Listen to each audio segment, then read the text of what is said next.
जब हम एमबीए करने वाले थे, जब हमको लोन चाहिए था, वो हमको मिला भी नहीं। अभी वो मुझे दर्द है। 7,50,000 तक विदाउट सिक्योरिटी लोन मिल जाएगा। बहुत लोगों को एजुकेशन लोन नहीं मिल पाता। सिक्योरिटी नहीं देता, ऐसे चाहिए, नहीं मिलेगा। ट्यूशन फीस कितना है, हॉस्टल फीस कितना है, बुक फीस कितना है, 4 साल का 3 साल का जो भी कोर्स है प्लस 1 ईयर का टोटली इंटरेस्ट जीरो है। अरे क्या कमाल है। रियल है।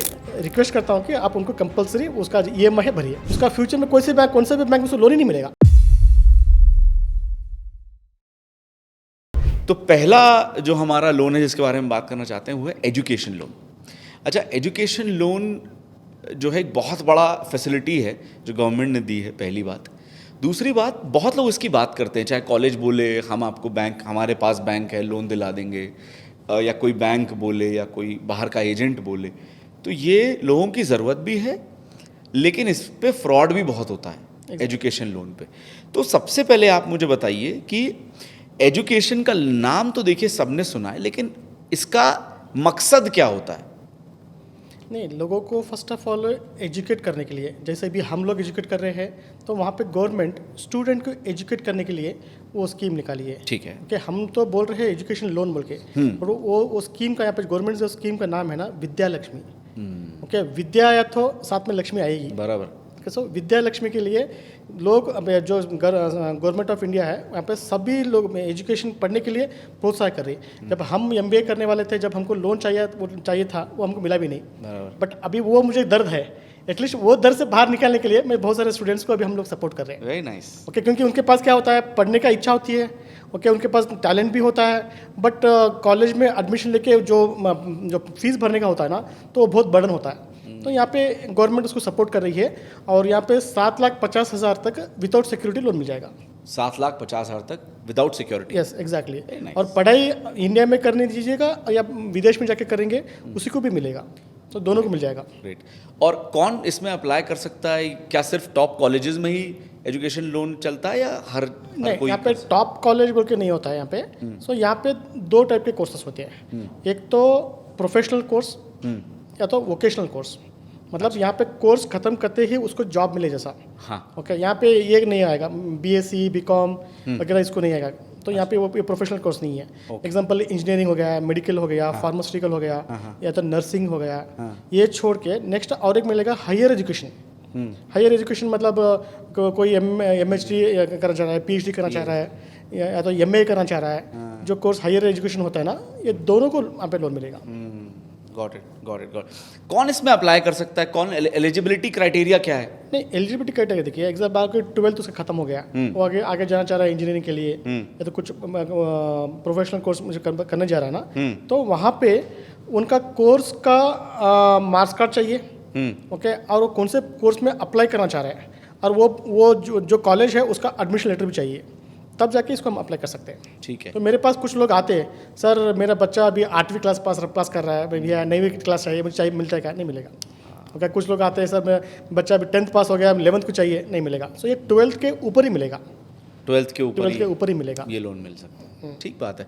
अच्छा, कुछ एक एग्जाम्पल दे के बताइए कि मान लीजिए मैंने 7,50,000 रुपये का लोन लिया है, तो किस तरह से मैं उस लोन का रीपेमेंट करूंगा, उसका इंटरेस्ट क्या होगा, उसके बारे में? हाँ, आपने अच्छा प्रश्न पूछा है। देखिए, यहाँ पे गवर्नमेंट ने एक बहुत अच्छी तरह एक बनाया है। अगर मानो कि उसका कोर्स है 4 साल का, कि 4 साल प्लस और 1 साल एक्स्ट्रा, तब तक आपको कोई EMI नहीं भरना है। तो ओके, तो अगर मानो कि कोर्स 2 साल का ही है, 2 साल प्लस 1 साल एक्स्ट्रा, ओके, तो 1 साल गवर्नमेंट उसको एक ग्रेस पीरियड दे रही। तो वो यहाँ पे स्टूडेंट को बहुत बेनिफिट मिलेगा, क्योंकि जब उसका पढ़ाई खत्म हो गया, वो जॉब में जाने के लिए उसको 2-4 महीना टाइम लगता ही है। तो वहाँ पे स्टूडेंट को बर्डन ना होने के लिए 1 साल एक्स्ट्रा दे रही है, ताकि वो जॉब में जाके इसका रीपेमेंट कर सके। बिल्कुल ठीक, बहुत बढ़िया। तो इसको एजुकेशन लोन भी क्या डिवाइडेड है, या एक ही तरह का एक ही एजुकेशन लोन है, या इसमें भी कुछ इसके सब कैटेगरीज भी होती हैं क्या?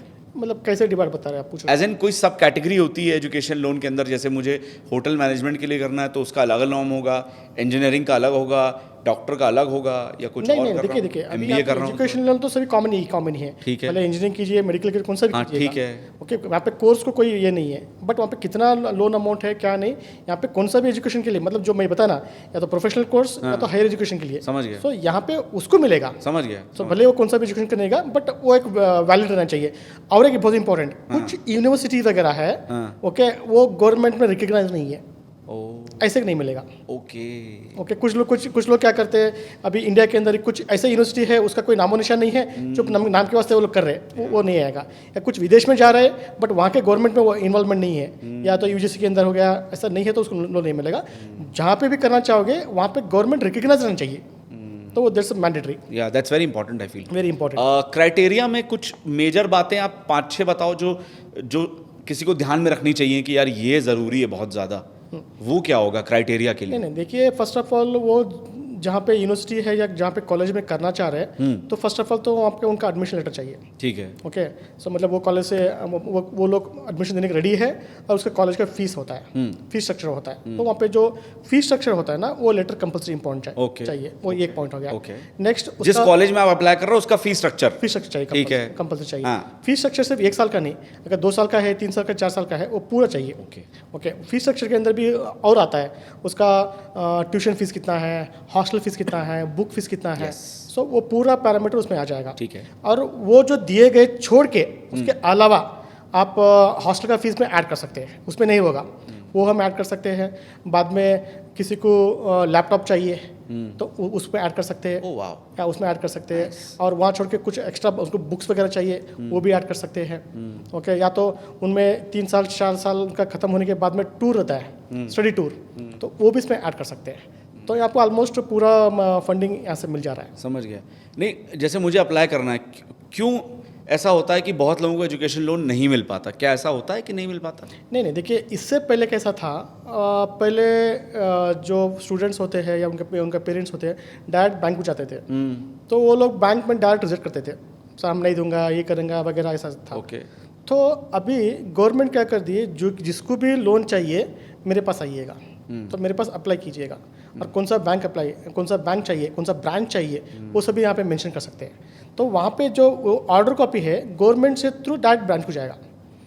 ओके, और वहाँ पे रिजेक्ट ऑलमोस्ट नहीं हो सकता है, क्योंकि इनके पास कुछ नहीं रहना चाहिए, मतलब सिबिल स्कोर अच्छा रहना चाहिए पेरेंट्स का, और साथ में उनका कोर्स जेन्युइन है वो होना चाहिए, वो मिल जाएगा। मतलब इजी टू गेट लोन, इतना कोई टफनेस नहीं है। हाँ, बट यहाँ पे स्टूडेंट के साथ में और एक को एप्लीकेंट चाहिए कंपलसरी। वो मम्मी पापा। मेरे पास एक केस आया था, हाँ। उसका मम्मी भी नहीं है, पापा भी नहीं है। अरे यार, हाँ। तो वो केस पे उसका भाई दिया, को एप्लीकेंट दिया, सो उसका केपसी लोन हो गया उसका। ठीक। और को एप्लीकेंट्स की कोई क्राइटेरिया होता है कि यार ये इसके पता चला उसकी कोई इनकम नहीं है या कुछ ऐसा देखते हैं? नहीं सर, यहाँ पे देखिए, को एप्लीकेंट तो फर्स्ट ऑफ ऑल गार्डियन होते हैं, तो यहाँ पे उसका भी कुछ इनकम देखते हैं। वही तो मैं कह रहा हूँ। हाँ, अब आपकी मम्मी हाउसवाइफ हैं, वो आपकी कैसे को एप्लीकेंट बनेंगी? उनकी इनकम तो है नहीं, तो ये मैटर करता है? ये मैटर करता है। कैसे इनकम बताइए, कैसे बताइए? नहीं, देखिए सर, अभी एग्जांपल, उसका बैकग्राउंड क्या है, वो कितना अमाउंट पे कर सकते हैं नहीं, या तो ड्यूरिंग जो ये कोर्स है 4 साल, कभी इंटरेस्ट भी पूछते हैं, तो इंटरेस्ट भरने का कुछ कैपेसिटी है कि नहीं, वो सभी देखना पड़ता है। और उसके साथ में जब कोर्स खत्म होते ही उसका कितना सैलरी प्रोबेबिलिटी है, तो वो भी बहुत इंपॉर्टेंट है। बहुत ज़रूरी होता है। अभी मेरे पास कुछ लोग आते हैं, उसका फीस होता है सिर्फ 4 लाख, वो लोन पूछते 40 लाख, वो नहीं होता। हाँ, और कुछ लोग, हाँ, वो गलत है। कुछ लोग मेरे बच्चों के नाम पे मैं पर्सनल लोन उठा लूँ बोल आते हैं, मैं पता 4 लाख है, 40 लाख, मतलब बाकी का अमाउंट कुछ पर्सनल यूज़ करेंगे। सो मैं रिकमेंड करता हूँ कि स्टूडेंट पेरेंट्स को ऐसे केस में कुछ डिविएशन कीजिए मत, जो है वो लीजिएगा, जितना चाहिए उतना ही लीजिएगा, ज़्यादा भी नहीं, कम भी नहीं। समझ गया। इसका एप्लीकेशन प्रोसेस क्या है? वही था ना, अभी ये पूरा डिजिटल है।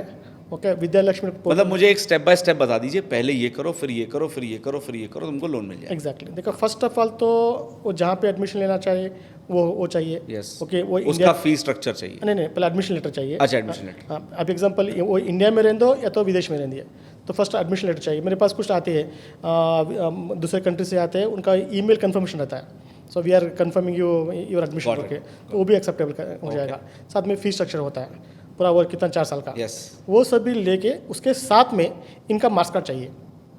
तो पिछले कौन सा एजुकेशन किया है उसका 10th का चाहिए, या 12th का चाहिए, यानी पीजी कर रहा है तो उसका डिग्री का चाहिए। सो अब तक जो पढ़ाई है वहाँ का उसका मार्क्स कार्ड चाहिए। साथ में अगर कास्ट कैटेगरी में आता है, SC ST में आता है, OBC में आता है तो कास्ट सर्टिफिकेट में लगता है।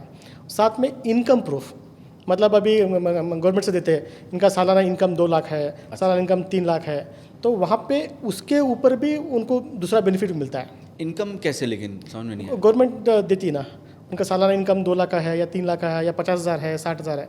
तो यहाँ पे अगर लो इनकम वाले रहे तो, और एक इम्पॉर्टेंट चीज़ बोलना चाहूँगा, गवर्नमेंट इसके अंदर और एक स्कीम निकाली है इंटरेस्ट सब्सिडी का। तो वो केस में अगर स्टूडेंट अगर उसमें सेलेक्ट हो गया तो 4 साल का 3 साल का जो भी कोर्स है प्लस 1 ईयर का टोटली इंटरेस्ट जीरो है। ओह वाह, यस, पूरा टोटली इंटरेस्ट जीरो है। अरे क्या कमाल है। रियल है। सो ये लोगों को पता नहीं है, हाँ, जीरो इंटरेस्ट है पता नहीं है, वो किसको मिलेगा पता नहीं है, बट वो एप्लीकेशन डालने के बाद में वो जीरो इंटरेस्ट सब्सिडी स्कीम में वो सिलेक्ट होना चाहिए। वो सिलेक्शन होने का क्राइटेरिया है उसका इनकम लेवल। वो बाद में स्टार्टिंग में नहीं अप्लाई कर सकते, अपने लोन एप्लीकेशन करने के बाद में गवर्नमेंट से हो जाएगा। अगर वो हो गया तो उनका किस्मत है कि उनको जीरो इंटरेस्ट में मिल जाएगा। अरे क्या बहुत, कितना बड़ा सपोर्ट है। एग्जैक्टली। तो ये हमने मोटा मोटा एजुकेशन लोन समझ लिया है कि क्या होता है, कैसे काम करता है, कैसे मिल सकता है, कितने टाइम में मिल जाता है। अच्छा वो हमने बात नहीं करी, टेन्योर कितनी जल्दी। नहीं, अगेन डिपेंड्स ऑन स्टूडेंट और पेरेंट्स के डिपेंड है। अगर बैंक में जो चीज़ जो बोलते हैं वो सभी दे देंगे तो उनको मिल जाएगा। हाँ, और एक यहाँ पे बहुत इंपॉर्टेंट बात, हाँ। कुछ लोग क्या बताते हैं, एग्जांपल 7 लाख रुपया लोन है, हाँ। 7 लाख मुझे एक साथ दे देंगे, वो जब बैंक पूछेगी तब मैं पैसा दूंगा। ये होने वाला नहीं। Okay. यहाँ पे जो अमाउंट है, जो बैंक जो लोन तो सैंक्शन करेगी, हाँ। ओके, उसका कितना भी दो, वो जो अमाउंट है हर सेमेस्टर वाइज या तो हर ईयर वाइज जो फीस है उसका कोटेशन लाना पड़ेगा, बैंक को सबमिट करना पड़ेगा। वो जो अमाउंट है वो अमाउंट डायरेक्ट बैंक को रिलीज होगा, या पर्सनल कुछ नहीं आएगा। Got it. ओके, ये इस साल का इस बार मिलेगा, अगले साल का अगले साल मिलेगा। सैंक्शन तो पूरा अमाउंट है, बट रिलीज है ना वो सेमेस्टर वाइज और ईयर वाइज मिलेगा। Got it. ओके, और 7.5 तक के जो ऊपर अमाउंट है ना, यहाँ पे अप्लीकेंट को सिक्योरिटी देना पड़ेगा कंपलसरी। ये मैंडेटरी है। 7.5 लाख के ऊपर कंपलसरी सिक्योरिटी चाहिए। क्या सिक्योरिटी में क्या लगता या है? कोलेटरल सिक्योरिटी, या घर रहने दीजिए, प्लॉट रहने दीजिए, कमर्शियल साइट रहने दीजिए, कुछ सिक्योरिटी देना पड़ेगा। सो ये एक बहुत इंपॉर्टेंट है। समझ गया, और बहुत ज़रूरी बात है ये। बहुत ज़रूरी बात है, ये तो मतलब आपको जानना ही चाहिए। जानना चाहिए। या कुछ लोग क्या कहते हैं, सर मुझे 40 लाख लोन चाहिए, हाँ। मैं सिक्योरिटी देने तैयार हूँ, बट सिक्योरिटी नहीं देता, ऐसे चाहिए, नहीं मिलेगा। हाँ। तो ये बड़ी इंपॉर्टेंट बात है। अच्छा, कोई ऐसा किस्सा है आपके पास, या कोई ऐसी बात, किसी बच्चे को एजुकेशन लोन मिला हो, उसकी ज़िंदगी बदली हो या फर्क आया हो? मेरा एक कस्टमर था, जो फर्स्ट कस्टमर था। सो उसने मेरे पास हमें ऑनलाइन पे मिल जाते, आया, पूछा, हम उसको डाल के भी दिए। बाद में बैंक मैनेजर के पास गया। बैंक मैनेजर के बाद में वो जो उनका जो पिताजी है ना, वो गांव में खेती करते हैं। तो खेती के बारे में ये करने के बाद में क्या इनकम आता है देखने के बाद में उसका पहले इनिशियली तो उसको तब समझ में, वो स्टूडेंट को समझ में थोड़ा लेट लगा, बट बाद में जब बैंक में जो अच्छा रिप्रेजेंट किया तो उसको लोन मिल गया उसको, एक छोटा गाँव वाला आदमी। वेरी नाइस, बहुत बढ़िया। हाँ, तो मतलब इसमें ये फ़र्क नहीं पड़ता आप किस क्षेत्र से आते हैं, किस कास्ट के हैं, ऐसा कोई दिक्कत नहीं है। अगर आपके डॉक्यूमेंट्स मजबूत हैं, आप साफ बात कर रहे हैं, तो लोन मिल जाएगा। बड़ा, ये बहुत सिंपल सी बात है। अच्छा, आपके हिसाब से स्टूडेंट को वो कौन सी 3 सबसे ज़रूरी बातें हैं जो ध्यान में रखने चाहिए लोन लेने से पहले या लोन लेते समय? नहीं, वही उनको लोन लेने से पहले सोचना चाहिए कि अपने जेब से या तो अपने हाथ से कितना पैसे डाल सकते हैं। अच्छा, ओके, अगर फीस है 1 लाख रुपया एक सालाना, तो वो अपने जेब से कितना डाल रहे हैं बहुत इंपॉर्टेंट है। तो वो एक प्लस पॉइंट है। ठीक है। बाद में कौन सा बैंक चूज़ करना चाह रहे हैं, ओके, वो भी बहुत इंपॉर्टेंट उससे है। क्या फ़र्क पड़ता है? नहीं, देखिए, अगर उनका बैंक है, उनका अकाउंट है SBI में, वो लेना चाह रहे हैं केनरा बैंक में, तो वहाँ पे क्या होता है, नया बैंक में नया फ्रेंडशिप करने से अच्छा है कि पुराने बैंक में लोन लेने से क्या होता है, उसका रिकॉर्ड रहता है, तो वहाँ पे ईजी हो सकता है। ओके, लोन मिल रहा है, बल्कि मैं बता रहा, जो 3 बैंक ऑप्शन है, नया बैंक में जाके पूछने से अच्छा है कि जो एग्जिस्टिंग बैंक की है उस पर जाइए, जिसका वो जो नियरेस्ट जो ब्रांच है, हाँ। वो वहाँ पे कर सकते हैं। बिल्कुल ठीक। तो ये एक बहुत इंपॉर्टेंट है। बाद में मैं एक रिक्वेस्ट करना चाहूँगा, ये स्टडी खत्म होने के बाद में रिक्वेस्ट करता हूँ कि आप उनको कंपलसरी उसका EMI है भरिए। हाँ। ओके, क्योंकि हाँ, ये बहुत इंपॉर्टेंट है, उनका करियर चालू हो रहा है और वो EMI भर रहा है। अगर EMI भर में अगर स्टार्टिंग में 2-3 महीना अगर नहीं भरा, तो आगे उसका फ्यूचर में कोई से बैंक, कौन से भी बैंक में उसको लोन ही नहीं मिलेगा। क्योंकि अगर उसका वहाँ पे मेन रिपेमेंट बहुत इंपॉर्टेंट है, करेक्ट है, वेरी इंपॉर्टेंट, सो ट्रू। तो ये दिमाग में उनका रख के आगे लोन लीजिए। कोई ऐसा केस है आया है जो जिसमें लोगों ने कुछ गलत कर रहा हो या कोशिश करी हो या ज़्यादा पैसा मांगा या ईएमआई नहीं पे कर रहे हैं या कुछ ऐसा? नहीं सर, ईएमआई पे करने का तो दूसरी बात, जो हमारे पास आते हैं बेटे के नाम पे पर्सनल लोन लेना चाह रहे हैं, तो फर्स्ट हमारे लेवल पे कट कर देते हैं उसको, सर ये हमारे पास नहीं होगा और बैंक में भी नहीं होगा, आप अननेसेसरी आपका टाइम वेस्ट कीजिए मत और हमारा टाइम वेस्ट कीजिए मत। आपको वो जुगाड़बाजी के चक्कर में वही मैं बता रहा हूँ, 4 लाख का फीस है, लोन ले रहा है 40 लाख रुपया, क्या है? वो नहीं होगा। और यहाँ पे इसीलिए गवर्नमेंट ने क्या की है, उसका जो फीस स्ट्रक्चर है वो फीस स्ट्रक्चर भी अटैचमेंट करना पड़ेगा, ताकि लोन कितना ले रहा है और कितना उसको हम दे सकते। सही बात है, क्लियर बात है वो। क्लियर बात है। पर ये तो किसी को सोचना भी नहीं चाहिए ना, क्योंकि जब आपको पता है कि बैंक ही मना कर देगा तो फिर भी आ रहे हैं, फिर भी पूछ रहे हैं, ये तो अजीब। वो लोग ट्राई करके देखते हैं, कुछ खा के करेंगे बोल के, बट वो होने वाला काम नहीं है। और कोई एजुकेशन लोन पे बात जो आप बताना चाहें? सर एजुकेशन लोन तो अभी पहले से भी अभी बहुत ईजी हो गया है। ओके, अगर आप जेन्युइनली आप रहने दो या आपके घर में जो लड़का पढ़ना चाह रहा है ना, सो दिल खोल के पढ़िएगा, आपको लोन तो मिल जाएगा ही, तो लोन का कोई प्रॉब्लम नहीं है। बट जो उसका यूटिलाइज करके अपने दिमाग में थोड़ा बोझ लेके काम कीजिएगा और पढ़ाई कीजिएगा और आगे बढ़िएगा और रीपेमेंट मात्रा करेक्ट भराइए, बात कुछ नहीं, वो करिएगा, बाद में आपको और आगे डेवलपमेंट के लिए दूसरा लोन भी मिल जाएगा आपको। Very nice.